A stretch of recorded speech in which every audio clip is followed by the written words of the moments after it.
大家好，欢迎来到蝴蝶飞飞。今天为大家分享一个故事。宋朝时期，大名县有一个叫张林安的男子，他40岁左右，靠种菜卖菜为生，日子过得孤苦伶仃的，麻绳总挑细处断，厄运专找苦命人。张林安就是一个苦命人，他幼年丧父，青年丧妻，中年丧子。人生的3大疾苦都被他摊上了，但他并没有向命运低头，依然坚强地活着。张林安在城郊有几分薄田，他就靠种菜为生，日子虽苦，可他知足常乐。生活虐他千百遍，他待生活如初恋。虽然经历了种种磨难，但并没有磨灭他的善良。尽管自己的日子很难过，看到别人有困难，他都会伸出援助之手。一日，张林安去卖菜，路上遇到一个哭泣的妇人。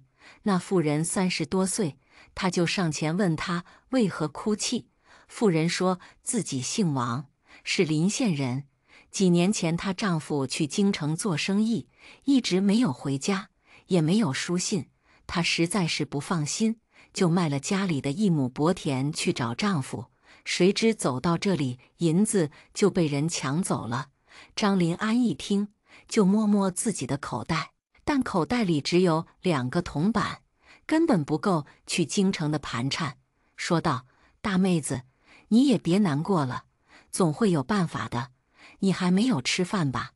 我家就在附近，你先去我家吃口饭再说。”王氏见他面相老实，说话又很诚恳，不像坏人，就跟着他回家去了。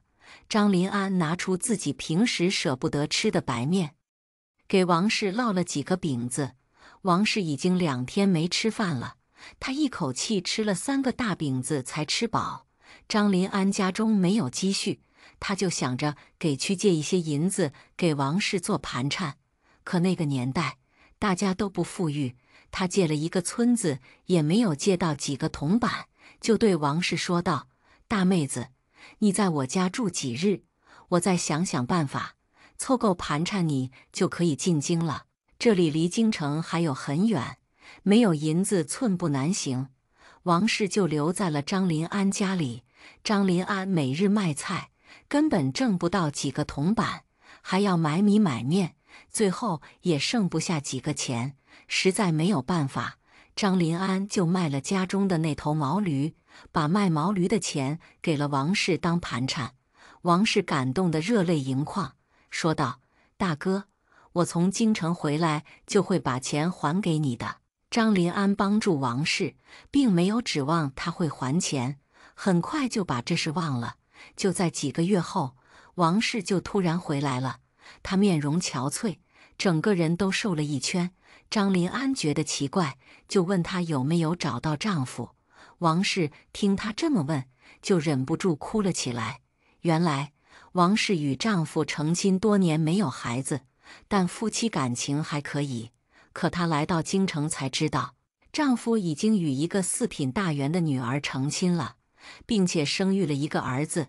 王氏找到他后，他就写了一封休书把王氏休了。王氏在京城举目无亲，他身上的银子也花完了。他是讨饭回来的。王氏从脖子上取下一个玉坠，说道：“张大哥，我也没有银子还你，这是我娘家陪嫁给我的，应该也值一些银子，大哥你就收下吧。”张林安却说什么也不要。王氏只能收回了玉坠。王氏本来准备次日就离开的，天空却下起了鹅毛大雪，河水都结冰了，船开不了。王氏只能暂时住在了张林安家里。冬天万物萧条，张林安没有菜可卖，为了挣生活费，他就去附近的山上捉野兔子。谁知雪下得太大，沟壑都被雪填平了，他不小心就掉进了深沟里，被村民们发现，就把他抬回了家里。张林安的腿摔断了，伤筋动骨100天，一时半会是好不了了。他整日躺在床上不能动弹，王氏只能留下来照顾他，每天给他做饭、熬药，端屎端尿，这让张临安很难为情。可王氏说道：“张大哥，你帮了我的大忙，我做这点事不算什么的。”张临安在床上躺了几个月，一直到次年春天，他的腿才好。经过这几个月的相处，张临安已经习惯了王氏的存在，但他也不好挽留王氏，毕竟自己这么穷，给不了他好生活。邻居们倒是觉得二人很般配，就撮合二人。王氏也很欣赏张临安的人品，如今她被丈夫休了，家里的土地也卖了，回去还要被人嘲笑，她就同意了与张临安过日子。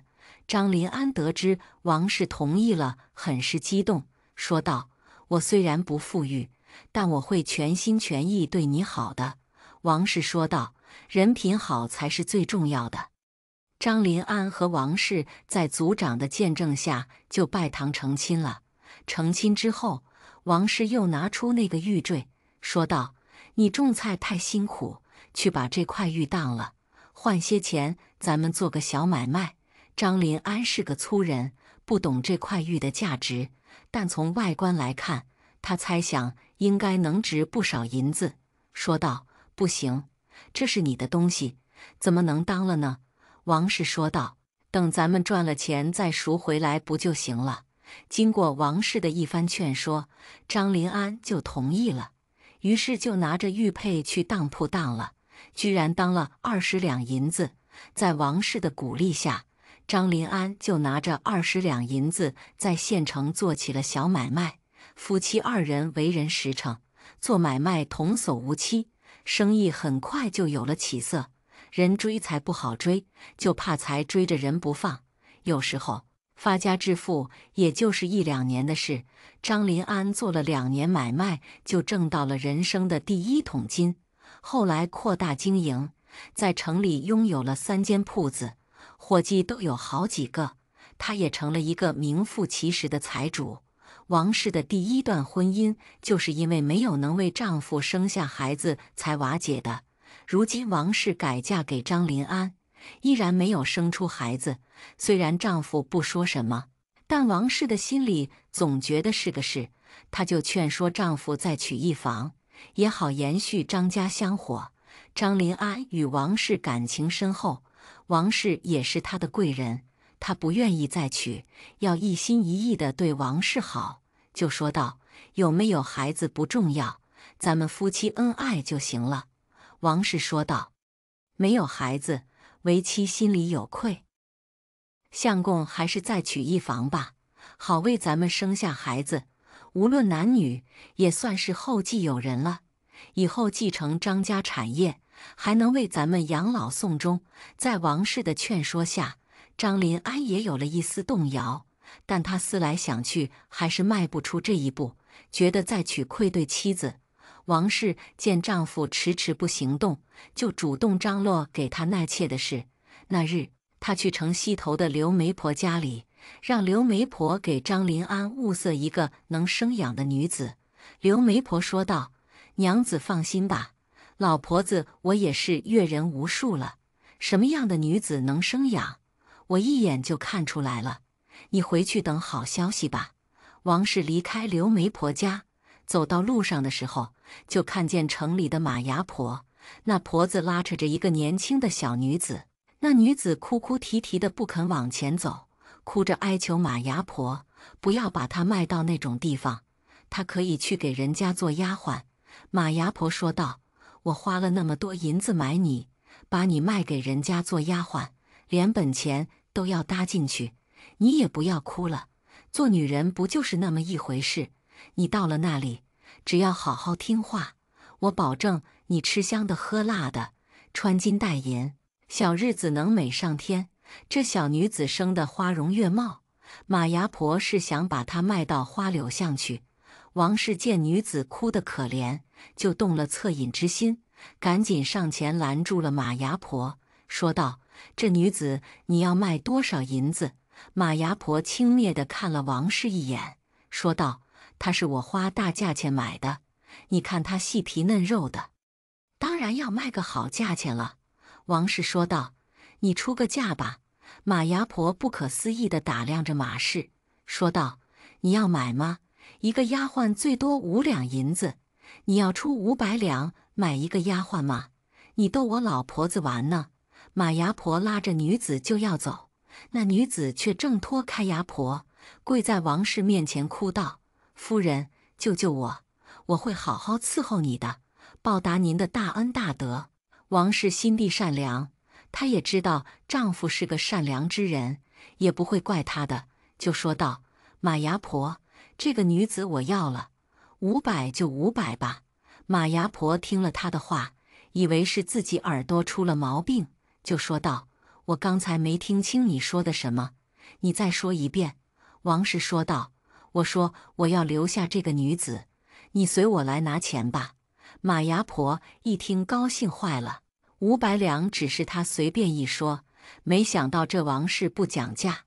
她做牙婆这些年，第一次遇到这样爽快的买家，赶紧就跟着王氏去了。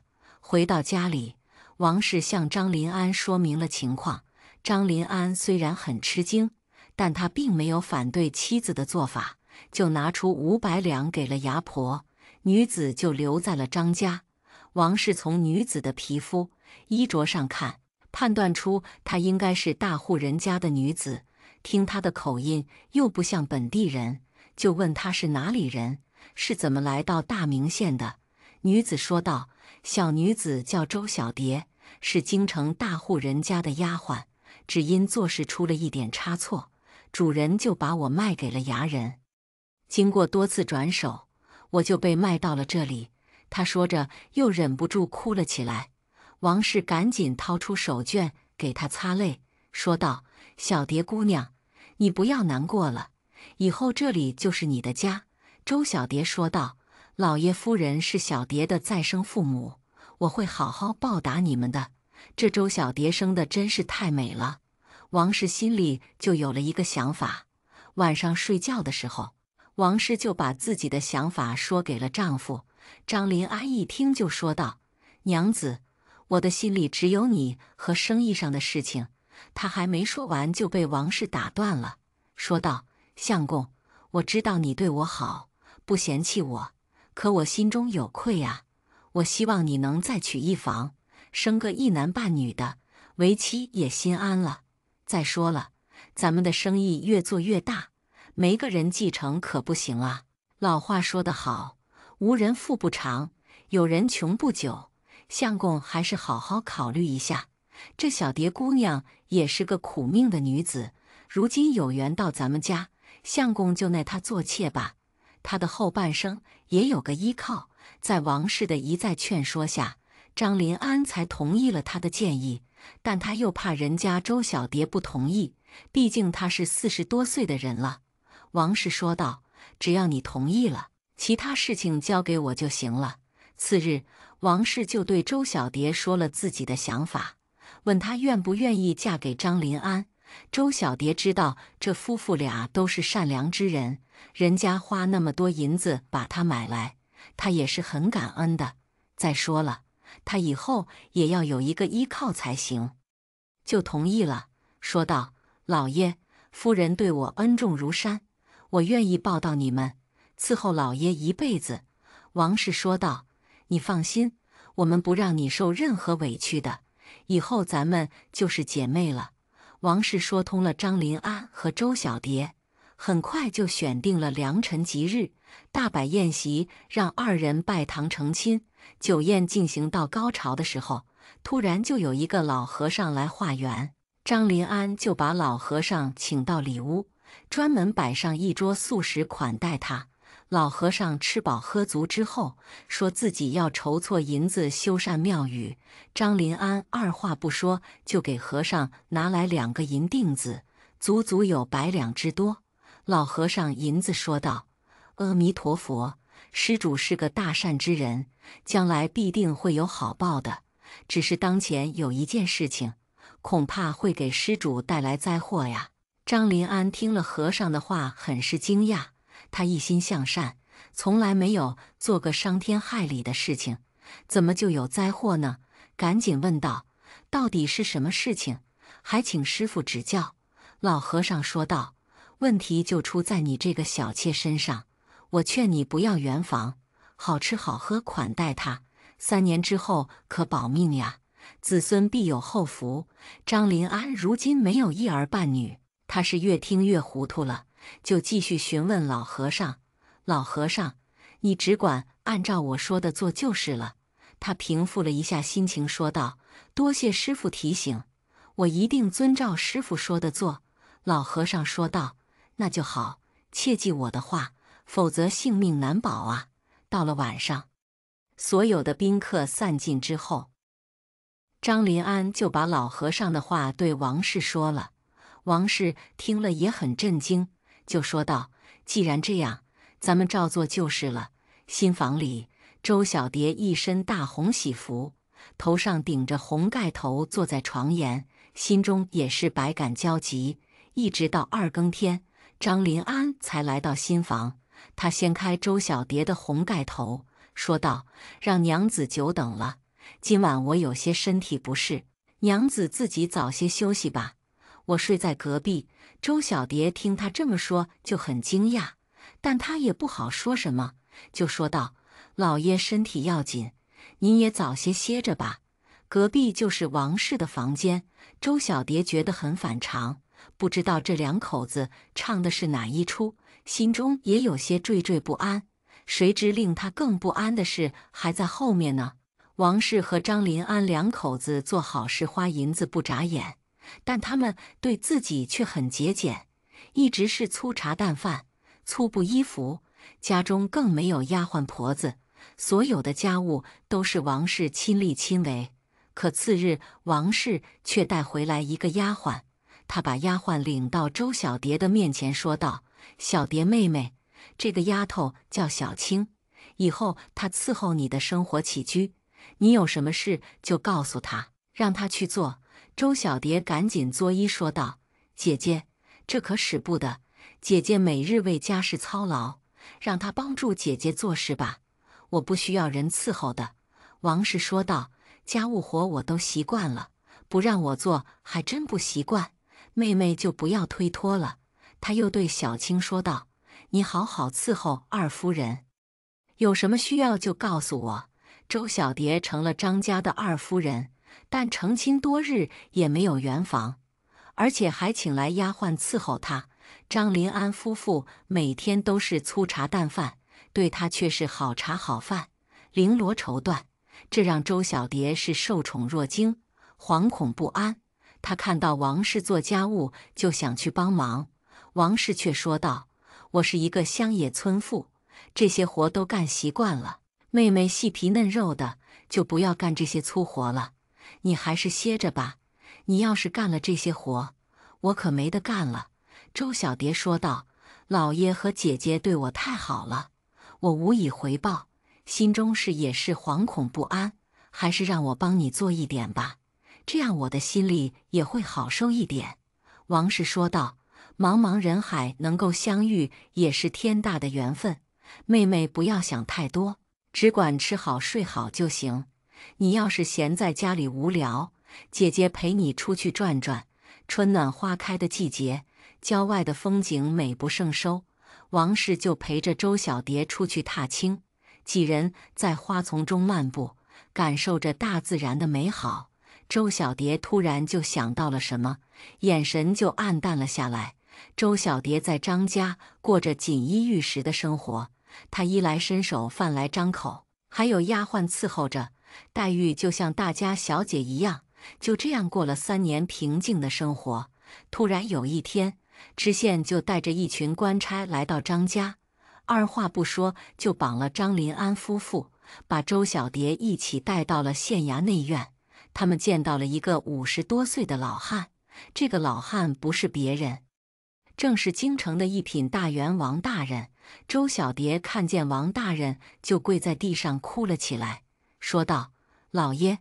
王大人也是眼圈发红，赶紧扶起周小蝶，说道：“莹儿，让你受苦了。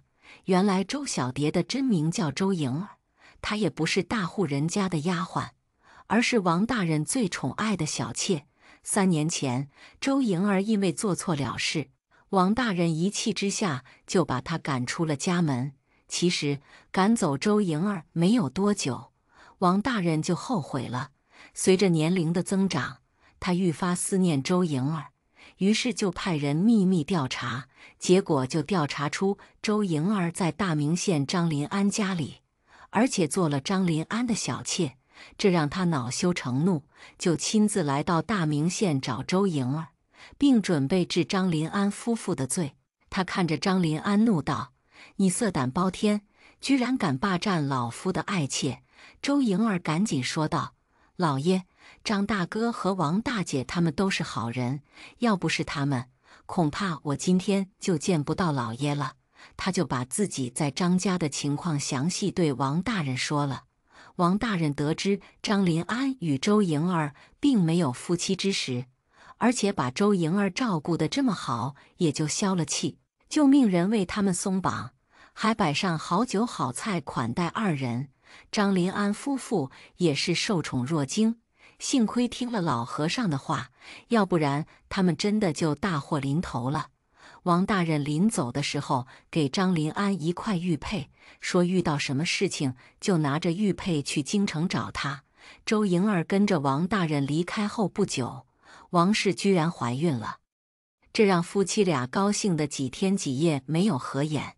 1年后就生下一个大胖小子。满月酒那天，那个老和尚又来了，张林安就把老和尚请进屋里招待，向他说了周莹儿的事情，问他是怎么预测到的。原来这个老和尚不是凡人，说道：“善有善报，恶有恶报，不是不报时候未到。”说完就消失不见了。张林安与王氏有了儿子，对他们来说人生也算圆满了，生活过得比蜜还甜，生意也越来越红火。一日，王氏的前夫突然来访，跪在王氏面前忏悔，恳求王氏原谅。原来他是无事不登三宝殿，他的岳父因贪赃枉法被朝廷判刑，家中财产也全部被炒。他听说张林安与京城的王大人有交情，就想求他们找王大人帮忙，给他留一条活路。当年他为了娶京城4品大员的女儿，居然抛弃自己的结发妻子王氏，如今落到这种下场，也是罪有应得。张林安就把他赶出了家门，他成了一无所有的穷光蛋。1年后就在抑郁中离世了。张林安的儿子长大后走上了仕途，与王大人的后代成了至交，仕途一路畅通，最后也做到了1品，光宗耀祖。民间故事：男子给妻子上坟，美妇却上前阻止。你看看我是谁？春水县有一个马财主，马家是当地的大户，乡下有田，城里有店，钱庄有钱，是那种人人羡慕的存在。可家家有本难念的经，马财主也有自己的烦心事。马财主娶妻周氏，一个是翩翩美少年，一个是温柔美婵娟，郎才女貌，天生绝配。当年也一对名副其实的金童玉女，天赐良缘。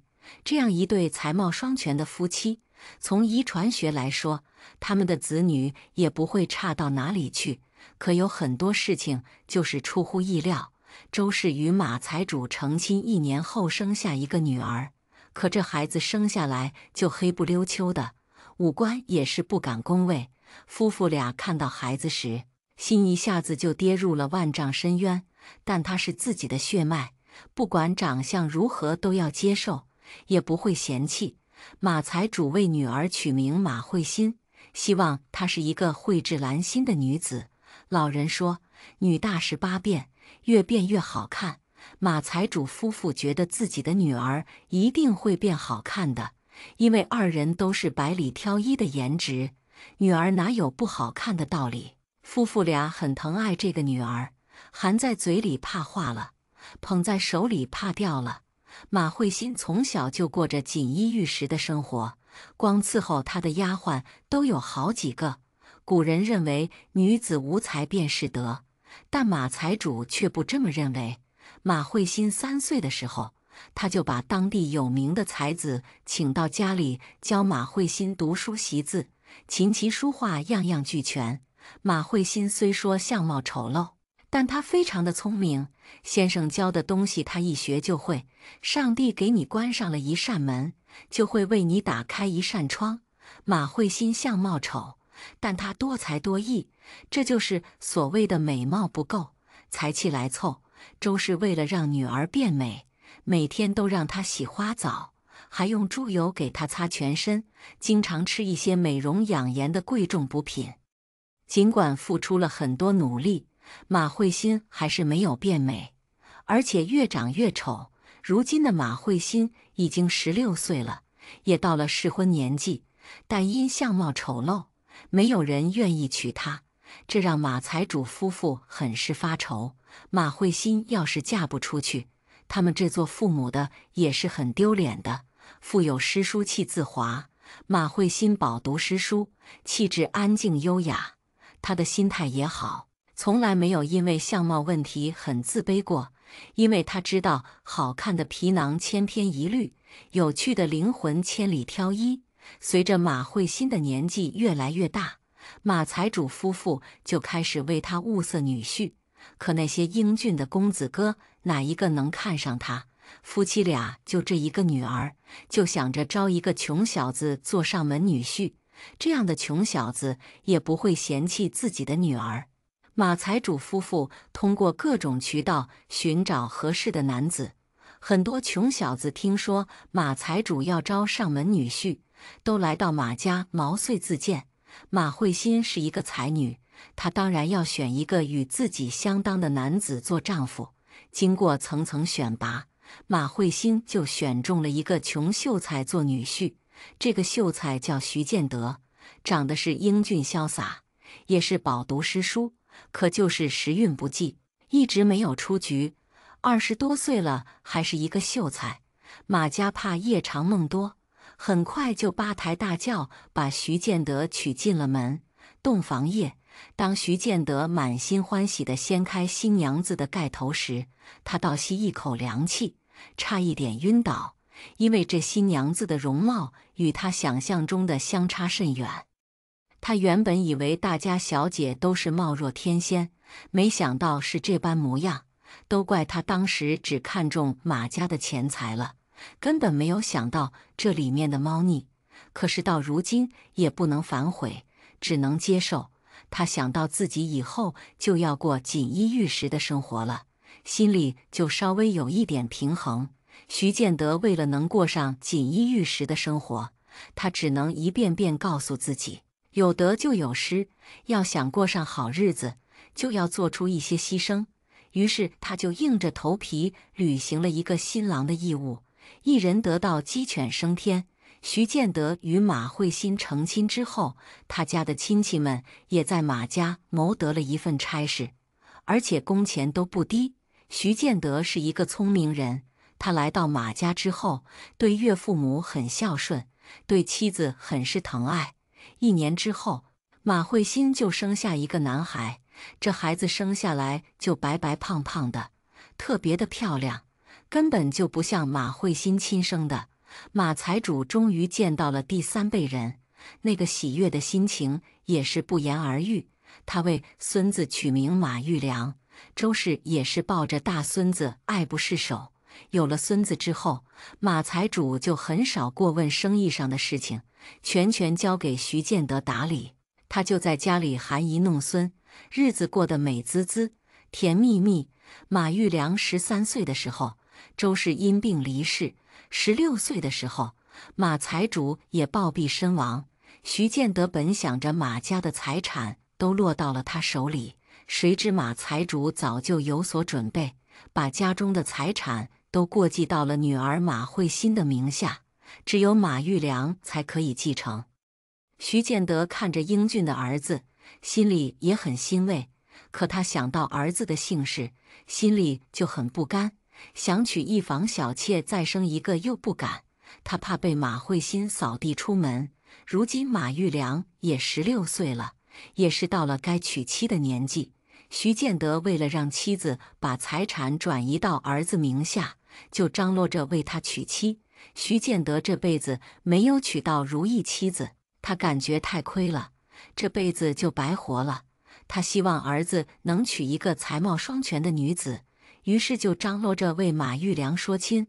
马玉良却对父亲说道：“爹，我已经有喜欢的女子了。”徐建德说道：“好啊，你喜欢的女子是哪一家的小姐？爹爹为你提亲去。”马玉良说道：“那女子叫李大月，是郊外李家村的，是一个孤女，特别的善良，我就想娶她为妻。”那日，马玉良和朋友一起去酒馆，走到街上的时候，就看见一个大男人拉住一个小孩要打，怒道：“你这个臭小子，居然敢偷吃老子的卤肉！今天我非打死你不可！”孩子哭道：“大叔饶命，我奶奶病了，我想给她补补身体。”那男子从小孩手里夺过那块卤肉，又要去踹小孩屁股。这时就有一个卖菜女子挡住了那个小孩，气愤地说道：“你怎么能这样对待一个孩子？还有没有一点慈爱之心？”这个女子一边脸上长着一块很大的红痣，走路还一瘸一拐的。那个男子见她多管闲事，就很生气，嘲讽道：“丑月，你这个丑八怪，竟敢过来指责劳资！你要是可怜他，就把这块卤肉买下来送给他吃。你有钱吗？”女子从兜里掏出几个铜板，说道：“把卤肉给我。”男子一看有铜板，就一把抢了过来，把卤肉给了女子，说道：“这个小兔崽子，今天劳资饶了你，你要是再偷，劳资绝不饶你。”女子把卤肉给了小孩，说道：“孩子，拿回家去吧。”孩子眨巴着小眼睛，嘴唇动动，没有说话，拿着卤肉就要跑。女子突然就叫住了他，他从篮子里拿出2个大菜瓜递给孩子，说道：“拿回去吃吧。”这女子又穷又丑，但她心底善良，周围的人都被她的举动惊住了。正好这一幕被马玉良看到，他觉得这样善良的女子太难得了，心中对她敬佩不已。来到酒馆里，他就向老板娘打听这女子的底细。老板娘说道：“这女子叫李大月，每天都来这里卖菜，因为长得丑，大家都叫她丑月。其实她也挺可怜的，从小没有了爹娘，跟着叔婶一起长大。叔婶对她不好，把她当成丫鬟使唤，还不让她吃饱饭。她7岁的时候上山砍柴，因为刚下过雨，山路湿滑，她就从山坡上滚了下来，一条腿就摔断成了残疾。本来脸上有一块红痣就挺丑了，后来腿又瘸了。哎，她现在都20多岁了，也没有人要，看来要当一辈子老姑娘了。”马玉良听了老板娘的话，很是同情李大月的遭遇，他二话不说就走出酒楼，径直朝李大月的菜摊而去。他从兜里掏出几个铜板，说道：“姑娘，你卖菜不容易，这几个铜板你拿着，就算我为那孩子买了卤肉。”李大月抬头看向马玉良，就说道：“公子拿回去吧，谢谢你的好意。”马玉良一看他不要，就急了，说道：“这些钱你还是拿着吧。”李大月说道：“我帮那孩子是我的心意，我怎么能要你的钱呢？你可以拿着这钱去帮助其他需要的人。”马玉良是怕他回家受到叔婶的责罚，所以要补上那几个铜板，但是李大月说什么也不要。回到家里，马玉良想到善良的李大月，就心潮澎湃。次日，他身不由己的又去了集市上，看见李大月还在那里卖菜，但他的脸上却多了一道伤疤。马玉良不便多问，他猜想肯定是因为卖菜钱对不上，被他叔婶打的。他决定救李大月脱离苦海，心里就有了一个大胆的想法，他要娶李大月为妻。徐建德听了儿子的话，震惊地张大嘴巴，说道：“你一个青年才俊，怎么可以娶一个又老又丑的女人，而且还是个卖菜的？你这不是丢马家的人吗？你娘也不会同意的。”马玉良说道：“我从来不以貌取人，也不看重门第，我看重的是人品。李大月心地善良，人品好，要是能娶她是我的福气。”徐建德见儿子不听劝，就说道：“天天面对一个丑陋的女人，你知道有多苦吗？”为了打消儿子娶李大月的念头，徐建德就推心置腹地说出了自己的心里话，说自己与马慧欣做夫妻有多么的难过。马玉良并不惊讶，因为他看得出父亲并不爱母亲。他说道：“你是你，我是我，咱俩不一样。”徐建德见劝说不了儿子，就去对马慧欣说道：“马家是大户人家，玉良却要娶一个村姑，而且这个女子的腿脚也不好，这马家的脸还往哪里搁？我也劝不住她，还是你劝劝她吧。”马慧欣自己嫁给了一个穷小子，虽然徐建德也是读书人，但他的格局和认知很有局限，二人根本不在一条线上。他心中也是很懊恼，为了不让儿子步他后尘，他也希望儿子找一个门当户对的妻子。马慧欣把儿子叫到房里，把这些年自己在婚姻中的各种委屈对他说了，最后说道：“娘之所以对你说这么多，就是为了告诉你门当户对有多重要。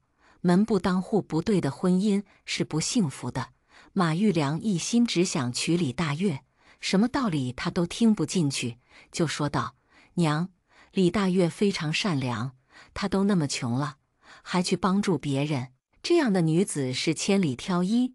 门当户对很重要，但善良更重要。”马慧欣见儿子铁了心，就没有再说什么。次日就去李家村打听李大月。他得知李大月是一个丑女时，心里也是五味杂陈。她作为一个资深丑女，她心中的苦楚只有自己知道。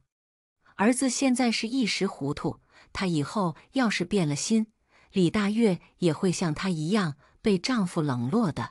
马慧欣回到家里，又与儿子长谈了一次，但马玉良依然坚持自己的想法。马慧欣说道：“婚姻大事不是儿戏，既然选择了，就要负责一辈子。”马玉良说道：“娘就放心吧，我会负责的，而且我这辈子只娶一个妻子。”马慧欣疼爱儿子，她也觉得李大月这样的女子确实难得，就同意了。徐建德却说道：“李大月是一个丑八怪，要是娶她，以后生个丑八怪孩子怎么办？”尽管他不同意，马慧欣还是找媒婆去李家提亲了。李大月的叔婶见马家来提亲，也是吓懵了。马家是大户人家，居然要娶李大月，那马家公子也是重口味。他们知道马家不差钱，就狮子大开口要100两。媒婆却说道：“马家不缺银子，但也不会惯着你们，100两人家是不会出的。你们要是不同意就算了。”媒婆说着假装要走，却被他们叫住，说要50两也行。李大月卖菜回来，他婶子王氏就说道：“我真不知道那马家公子看上你什么了，难道就是看上你长得丑吗？他的脑袋是不是驴踢了？竟然要娶一个丑八怪！”李大月听了王氏的话，也是震惊不已。他根本不认识马家公子，这怎么可能？但他婶子却说是真的。李大月有自知之明，于是就去找了媒婆，说道：“我这个样子，哪里配得上人家马家公子？还是麻烦婆婆去说说。”刘媒婆一听就说道：“你叔婶怎么对你的？难道你想一辈子被他们当驴使唤吗？李大月，人家马家公子风流倜傥，英俊潇洒，今年才16岁，能看上你是你80辈子修来的福气，你还要退亲，是不是脑子进水了？好多大家小姐想嫁给马公子，还没有机会呢，你却这样推三阻四，我也是不明白了。那马家公子那么好的一个青年才俊，怎么就看上你了？真是让人无法理解。刘媒婆把李大月数落了一顿，也不愿意到马家去说，因为她收了马家不少喜钱，要是退了，这喜钱也要吐出来。李大月没办法，就自己去了马家。家里的丫鬟婆子见到他就要把他赶走。李大月说道：“我有重要的事情，我想见你们主人。”丫鬟皱着眉头，上下打量了他一番，一脸嘲讽道：“你哪里来的叫花子？你以为我家主人是你想见就能见的吗？你有事对我说就行，我会转告主人的。”李大月说道：“请你告示你家主人，我是李大月，我要退亲。”丫鬟一听，下巴就要掉了。“你再说一遍，你要与谁退亲？你不但人丑，脑子也不好使啊！”就在这时，马玉良就从外面回来了，看到李大月是又惊又喜。他也听见了丫鬟的话，就把那丫鬟训斥了一顿。丫鬟是丈二和尚摸不着头脑，就委屈地走开了。李大月看见他也是吃了一惊。“你是？”马玉良说道，“小生马玉良。”李大月一听更加震惊，直接说了自己的来意：“马公子，我是一个孤女，又穷又丑，我要把婚事退了。”马玉良说道：“你是一个善良的姑娘，其他的都不重要，我认定你了，这辈子非你不娶。我可以发誓，这一辈子只爱你一人。”李大月做梦也没有想到会有男人看上自己，而且还是一个大家公子。他听着马玉良的热情表白，也是打心眼里感动，可他还是很担心，说道：“我这么丑，难道你不怕哪些风言风语吗？”马玉良说道：“日子是自己过的，他们说什么是他们的事情，只要咱们幸福就行。”李大月被马玉良打动，亲事也就没有退。没过多久，二人就成亲了。成亲之后，马慧欣也没有嫌弃这个丑儿媳，徐建德却是打心眼里瞧不起她，从来没有给她一个好脸色。但李大月并不计较，努力做一个好儿媳、好妻子。马玉良也是说到做到，对李大月很是疼爱。可蜜月期还没有过，马玉良不得不去外地做客。他深情款款地说道：“娘子，我要出去谈一笔生意，你在家里好好的，等我回来。”李大月说道：“相公只管去，家里有我呢，我会好好照顾公婆的。”小夫妻恩爱缠绵，说不完的情话。马玉良没有想到，他走后不久，李大月就出事了。他做客回来后，得知新婚妻子死了，就晕过去。众人赶紧掐人中，醒来之后，他痛哭不已。原来马玉良出去之后，1日傍晚，李大月的堂弟李金山来捎信，说他父亲出了意外，快不行了，也就是李大月的叔叔病重，让他赶紧回去。然后他就匆匆离开了。虽然叔叔一家对自己不好，可李大月并不愿计较之前的事。不管咋说，他是自己的叔叔，他赶紧就收拾东西回去了。可第2日，李金山又来了，说他父亲的病没事了，虚惊一场，叫他不要回去了。马慧欣一听，感觉蹊跷，说昨天晚上李大月就回去了，难道没有到家吗？李金山听了也是大吃一惊，大家赶紧出去寻找，来到河边才知道，昨晚有一个船翻了，船上的人也被河水冲走了。徐建德断定李大月是出事了，这样好的一个儿媳就这样走了，还尸骨无存。马慧欣也是悲痛不已，儿媳的尸首没有找到，只能用她生前的衣物做了衣冠冢。傍晚，马玉良一个人来到妻子出事的河边，他摆上祭品，一边烧纸一边哭泣，声音传得很远，让人听了忍不住落泪。相公，马玉良突然就听见有人叫他，他以为自己是出现了幻听，可他抬头一看，居然看到一个美丽的女子提着灯笼走了过来。马玉良根本不认识这个女子，就没有说话，继续哭泣。那女子走到他身边，说道：“相公，我是李大月，你的妻子呀。你不认识我了吗？”马玉良看着貌美女子，脑子都短路了，说道：“我妻子李大月已经走了，再也回不来了。”女子说道：“你仔细看看我，我就是李大月呀。”马玉良这才仔细打量她的脸，似曾相识。她皮肤白皙，五官清秀可人，她脸上没有红痣，走路也正常，不可能是李大月。女子见她不信，就说出了实情。那日夜里，李大月来到河边，看见他的堂弟在河边的一艘船上等他，说道：“我本来是想去通知其他亲戚的，但我不放心你，就在这里等你了。赶紧上船吧。”当船划到河中间的时候，李金山趁他不备，就把他推进了河里，他却被一个老乌龟所救。几年前，李大月在河边洗衣时救过一只受伤的乌龟，这只乌龟见他掉进河里就救了，并把他带到了水晶宫里，用珍珠粉去掉了他脸上的红痣，还治好了他的腿，所以他就脱胎换骨，变成了现在的样子。马玉良听了是又惊又喜，夫妻二人抱头痛哭。为了查出事情的真相，李大月并没有跟着马玉良回家，继续住在乌龟的水晶宫里。一处悬崖峭壁旁站着两个人，一个是徐建德，一个是李大月的堂弟李金山。二人好像在密谋什么。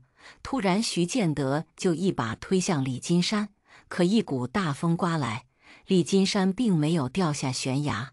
大风过后，一个白胡子老者和李大月就出现在二人面前。徐建德吓了一跳，二人并没有认出李大月。李大月走到李金山面前说道：“你为何把我推进河里？”李金山感到莫名其妙，说道：“你胡说，我根本不认识你。”李大月说道：“我就是被你推下水的李大月。”二人一听，脸色煞白，大喊有鬼。白发老者说道：“李金山，你为何要害李大月？你不愿意说，就送你去县衙交代。”李金山想到自己刚才差一点被徐建德杀人灭口，就交代了。原来他是被徐建德收买了，要杀死李大月的人是徐建德。听李金山这么说，李大月心里已经有了数。就在他被害的前2天，意外发现了徐建德的秘密。那几日，马慧欣去了寺庙，晚上就睡在寺庙里。李大月意外撞见了公公的丑事。他不但带一个女子回家，还密谋要害死马慧欣。李大月准备等婆婆回来把这事告诉她，没想到婆婆没有回来，徐建德就对她下手了。白胡子老者吹了一口气，就把3人送到了县衙。李大月告二人谋害他性命。李金山为了撇清关系，就一五一十交代了。知县就问徐建德为何要害李大月。徐建德也交代了，果然不出李大月所料，就是因为李大月发现了他的丑事，才被他杀人灭口的。马玉良得知父亲被送到了县衙，也赶了过来。当他得知事情真相时，也是气得浑身直哆嗦。马玉良现在才想起来，他做客回来，发现父亲与之前不一样了，脸上没有了死气沉沉，而是红光满面。原来发生了这样的事情。他哭着说道：“你不是我父亲，你徐建德不但要害死马氏，还要加害自己的儿媳。李金山为了钱谋害人命，他们罪不可赦，都被判处死刑。”李金山的父母得知儿子被判死刑，就痛哭流涕。此时他们才体会到上梁不正下梁歪的真正含义。二人也在悔恨中离世。李大月变美了，成了一个人美心善的完美女子，与马玉良是郎才女貌。他们的孩子不但貌美，而且善良，长大后都很有出息。夫妇二人一生平安喜乐。马慧欣也活到100岁才驾鹤西去。民间故事：老汉娶小妾，答应小妾一个过分要求，他因此长命百岁。清平镇有一个土财主，名叫刘振江。刘振江的爷爷本来是一个街头小混混，后来靠着各种见不得光的手段获得了人生的第一桶金，从此买地盖房，过上了有钱人的生活。刘振江的父亲是一个老实人，没有什么大作为，守着他爹留下的田产生活。刘振江却与父亲不同，而是随了他爷爷。他头脑灵活，在镇上买下了半条街的铺面，成为镇上响当当的人物。刘家已经积累了100亩良田，店铺成排，牛马成群，日子过得是逍遥自在。刘家日进斗金，过着锦衣玉食的生活，对外人却非常的抠门，这也无可厚非，毕竟银子是人家的。但刘振江没有一点人情味，自家的亲戚遇到困难也不帮助，还落井下石，亲戚们对他都有怨恨，可也没有办法。刘振江的姑姑刘氏嫁了一个大户人家，可表哥做买卖赔了钱，还欠了一屁股债，于是就找刘振江借钱。刘振江却不愿意借给他，他表哥被逼无奈，只能把店铺低价卖给了他。刘振江占了大便宜，可这亲戚也没法做了。还有就是刘振江的堂叔家特别穷，他堂叔去世的时候没有银子下葬，刘振江袖手旁观，他愿意用10两银子买个玩物，也不愿意出1两银子来帮助亲戚。他堂妹无奈之下只能卖身葬父。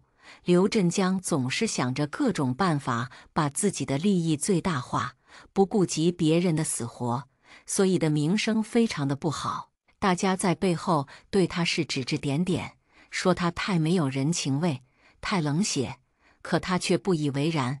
刘振江长得也是一表人才，家里条件又好，对于自己的亲事他要求也很高，他要娶一个貌若天仙、知书达理又温柔贤淑的女子为妻。在媒婆的介绍下，刘振江就娶了城里王员外的女儿王美珠。王美珠28年华，犹如一朵含苞待放的玫瑰花，美丽不可方物。刘振江对王美珠是一见钟情，二见倾心。王美珠对能说会道、一表人才的刘振江也很是爱慕，二人两情相悦，就结为了夫妻。成亲之后，一个主内，一个主外，夫妻2人同心协力，生意更加兴隆，日子也是越过越红火。成亲1年后，王美珠就生下一个女儿，但这个孩子长到几岁都不会说话，这可愁坏了夫妻2个，到处的寻医问药，但一点效果也没有，夫妻俩也只能死心。后来几年，他们接连生下几个孩子，但都是女儿，没有一个带把的。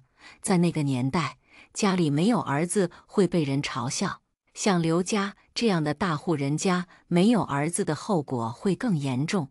因为当地有一种吃绝户的说法，如果家里没有男丁，家中的财产就会被同族的人瓜分。刘振江把钱财看得比命都重要，他自然要想尽办法保住自家的财产，否则他死不瞑目。为了生儿子，他带着妻子王氏到处寻求名医，还请一个送子观音到家里，每日早上第一件事就是拜送子观音，祈祷妻子早日为他生个儿子。王氏看着丈夫虔诚的样子，心里很不是滋味。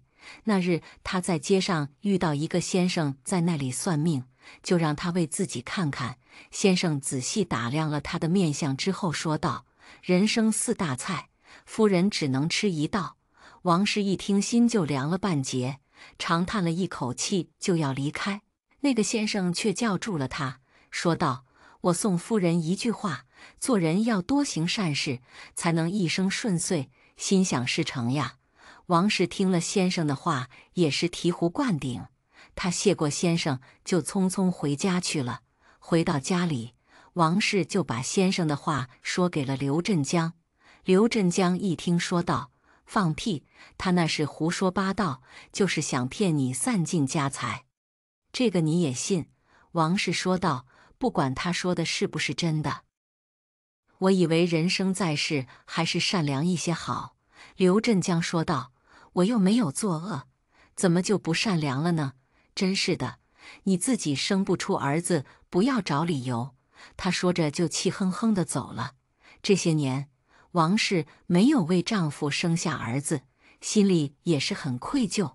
今日丈夫说出这样的话，她心里就更加难受，忍不住就流下了眼泪。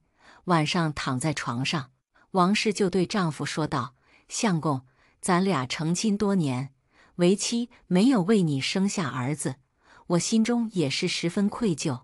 我希望你那一房小妾为咱刘家传宗接代。”刘振江对妻子还是有感情的，不过在那个年代，内妾也很正常，就说道：“你也不要愧疚，我听你的就是。”王氏很爱自己的丈夫，作为一个女人，谁也不愿意把丈夫的爱分给别的女人，但为了刘家的香火，她也只能忍痛割爱，张罗着为丈夫内妾。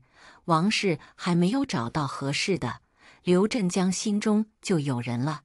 那日他从街上走的时候，看见一个卖菜的小女子，生得清新脱俗，楚楚动人。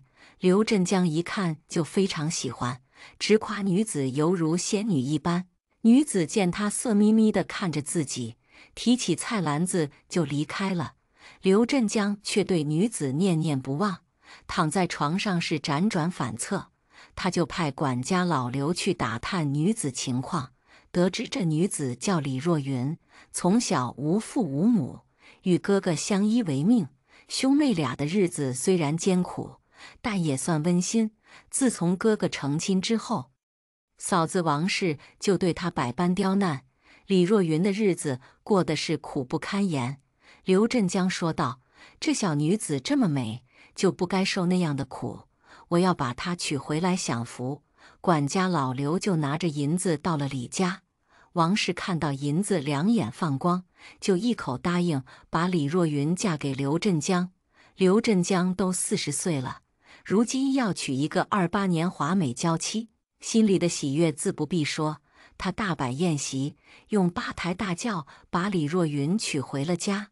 可到了洞房的时候，李若云却突然跪在了刘振江面前，哭着说道：“恳求老爷放过我吧，你的大恩大德我不会忘记的。”刘振江也是懵逼了，说道：“你这是什么意思？”李若云哭着说道：“我已经有心上人了。”原来李若云与同村的一个穷书生王文博相恋了，二人私定了终身。因为嫂嫂贪财，不同意让她嫁给书生，而是把她卖给了刘振江。刘振江听了是气愤不已，自己花了100两银子娶回来的居然是个二手货，这不是骗婚吗？怒道：“既然这样，你为啥不早说？事情到了这一步，你让我怎么收场？”李若云哭着说道：“老爷，您就高抬贵手放我走吧，以后有机会我会报答您的，今生不报，来生我也会报答您的。”刘振江心疼自己的银子，又不想放弃这样一个美娇妻，就说道：“你一个弱女子又能去哪里？你就留下来吧，在这里至少可以吃喝不愁。”今日是洞房花烛夜，刘振江哪里肯放过李若云，就强行与她做了夫妻。李若云想到了一死了之，可却被刘振江制止了。刘振江怕李若云寻短见，就让丫鬟一刻不离地看着她。他出门时就对王氏交代，让她注意李若云，不要出了什么事。王氏来到李若云的房里，见她在那里暗自垂泪，就说道：“妹妹，是不是老爷对你不好？他要是那一点做得不好，你就告诉我一声，我去给他说，以后让他注意一点。”李若云见王氏慈眉善目，说话也很温柔，就把自己的事情对他说了。王氏听了很是同情她，可她也做不了丈夫的主，就说道：“妹妹，咱们做女人的都是这命，忘记过去吧，好好与相公过日子，在这个家里也没人敢欺负你。以后你为相公生个儿子，姐姐就把这个家让给你当。”李若云听了王氏的劝说，就说道：“听了姐姐的一席话，我也想开了，以后我会好好的，争取早日为老爷生个儿子。”王氏拉着她的手说道：“这就对了，以后有什么需要的就对姐姐说。”李若云说到做到，她开始关心刘振江，对他很是体贴。刘振江看见她的变化，也是非常的开心，拉住她的手说道：“这就对了，你只要一心一意的与我过日子，之前的事情我也不会计较。你要是为我生个儿子，以后刘家的一半都是你的。”李若云对王氏也很尊敬，对下人们都很好。就这样过了几个月，刘振江见他是真心实意与自己过日子，也就放松了警惕，不再让丫鬟监视他。一日半夜，刘振江突然从梦中惊醒，他伸手一摸，身边竟然是空空如也，心中一惊，就猛地从床上坐了起来。刘振江点亮灯，发现李若云平时穿的衣物都不见了，他就觉得大事不好，赶紧带着家丁出去寻找。就在码头上找到了李若云和一个男子，他们准备坐船离开，就被刘振江抓住了。这个男子就是穷书生王文博，二人约好准备私奔，没想到却刘振追了上来。李若云知道他们走不了了，就跪在刘振江面前哀求，求他放过王文博，他可以跟他回去。刘振江怒道：“你小子胆大包天，居然连我刘振江的女人都敢拐骗，真是不知道天高地厚。”他就要把王文博扔进江里喂鱼。就在这时，王氏就跑了过来，她劝说丈夫放了王文博，不要害人性命。刘振江心中气恼，哪里肯放人。王氏说道：“我知道你很生气，可这件事也是事出有因，得饶人处且饶人，放过他人就是放过自己。”在王氏苦口婆心的劝说下，刘振江才答应放了王文博，但他有一个条件，那就是让他永远离开这个地方，不要再让他看见他。王文博也是个重情重义的男子，他对李若云说道：“要留一起留，要走一起走，我是不会撇下你不管的。”李若云哭着说道：“你走吧，以后不要再来见我，我不想再见到你。”刘振江看着王文博怒道：“还不快滚！”王文博知道鸡蛋不能与石头碰，就一个人撑船离开了。刘振江把李若云带回了家，从那之后又开始让人监视着她。李若云心中伤痛，她多次轻生，可没有得逞。1年后，李若云的肚子依然没有一点动静，这让刘振江很苦恼，准备带着李若云去寻找名医。可就在这个时候，刘振江的父亲刘老汉病重，刘振江每天陪伴父亲，一直到刘老汉驾鹤西去。刘老汉临死的时候，抓住儿子的手说道：“你一定要为刘家生个儿子，要不爹爹死不瞑目呀！”刘振江扑到父亲的遗体上，嚎啕大哭：“爹，是儿子不孝，没有让您见到孙子。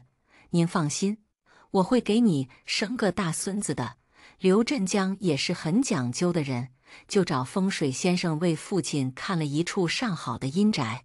可那块地并不是他家的，要想把刘老汉埋葬在那块地里，必须要经过张家人的同意。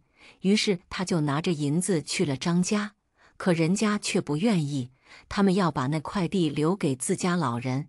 先生对刘振江说了，这块地人气旺，以后会儿孙满堂，所以刘振江必须要拿到。张家不愿意，他就拿钱砸。可张家人却不稀罕银子，就是不同意，明的不行就来暗的。张家被逼无奈，只能同意把那块地卖给刘振江，他就把刘老汉安葬在了那里。心想以后刘家就可以人丁兴旺了。可父亲下葬后第2日，刘振江就做了一个梦，梦中父亲回来了，还说自己很冷很冷。刘振江一惊就醒了过来，做梦是很正常的事，所以刘振江并没有把那个梦放在心上。可一连几日做同样的梦就很奇怪了，每日父亲都在梦中寒冷，刘振江心里就泛起了嘀咕。于是他就去山上请父亲的朋友清虚道士。清虚道士来到刘老汉的坟地旁，围着坟地转了一圈，说道：“赶紧把坟地挖开。”刘振江很惊讶，问道：“为什么？这样可是对老人的大不敬啊！”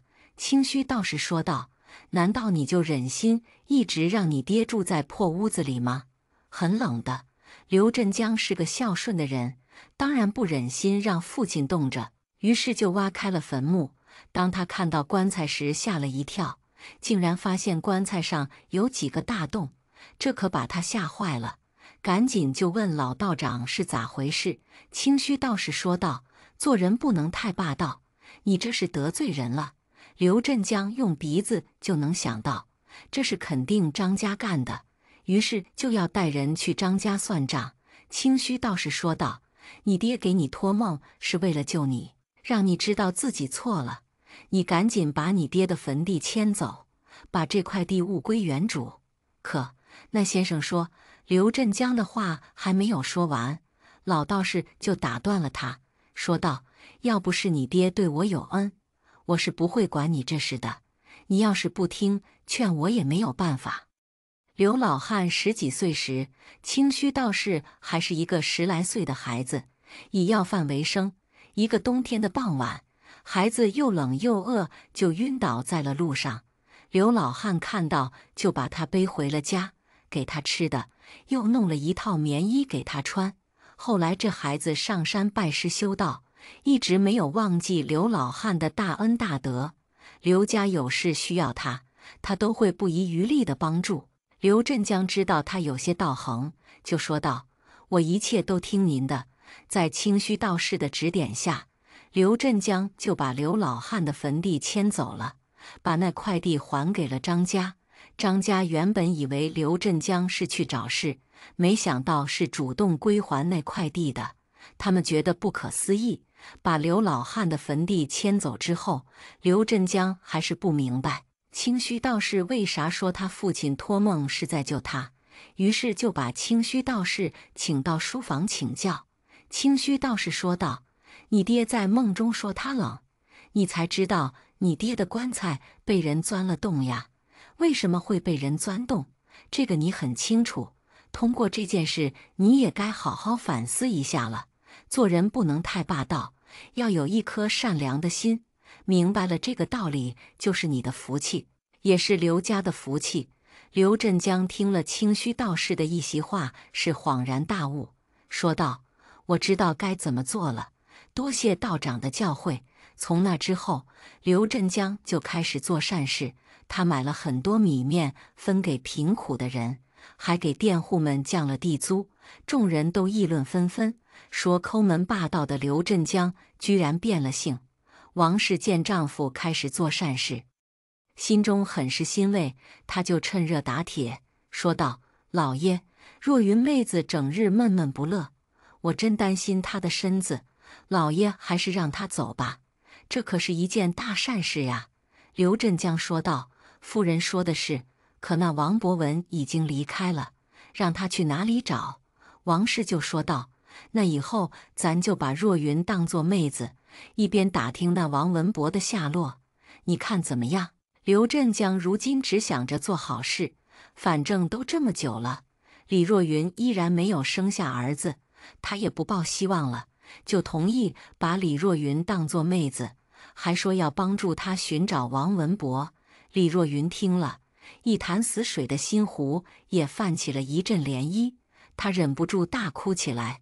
王氏说道：“若云妹子，希望你不要怪我们。”李若云说道：“我谁也不怪，这都是我的命，我愿意留在刘家做丫鬟，伺候夫人。”王氏说道：“我们会帮你打听那王公子的下落的，到时候你俩结为夫妻。”李若云哭道：“我已经不干净了，我配不上他。”王氏听了也很心疼他，就把他揽在怀里。刘振江与李若云分开了，李若云成了刘家的丫头。虽说是丫头，但王氏对她很好，依然把她当作妹妹一样对待。眨眼又过了2年，刘振江一直没有打探到王文博的消息。突然有一天，王文博居然来到了家里，还穿着一身官服。刘振江这才知道，王文博就是新上任的知县。他吓得2腿直哆嗦，赶紧给王文博跪下了。王文博说道：“刘振江，你强娶民女，该当何罪？”刘振江跪在地上磕头如捣蒜，不停地忏悔。王文博就要治他得罪，李若云却跪下来为他求情，把自己这几年经历的事都说了出来。王文博得知刘振江已经改邪归正，他看在王氏当初为他求情的份上，就没有追究刘振江的责任。原来王文博离开之后就去了省城，一个机缘巧合的机会，他去巡抚大人身边做了一名文书。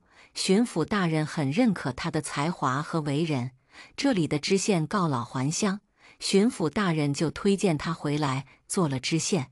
王文博拉着李若云的手说道：“委屈你了，以后我会让你幸福的。”李若云说道：“我配不上你，你还是把我忘了吧。”王文博说道：“我王文博今生非李若云不娶。”说到动情之处，2个人就抱头痛哭。刘家为李若云准备了丰厚的嫁妆，就像嫁闺女一样把她嫁了出去。经历了种种磨难之后，2个有情人终成眷属，从此过上了没羞没臊的好日子。再说刘振江一直谨记老道术的话，他一直坚持做好事，再也没有干过缺德事，成为当地有名的刘善人。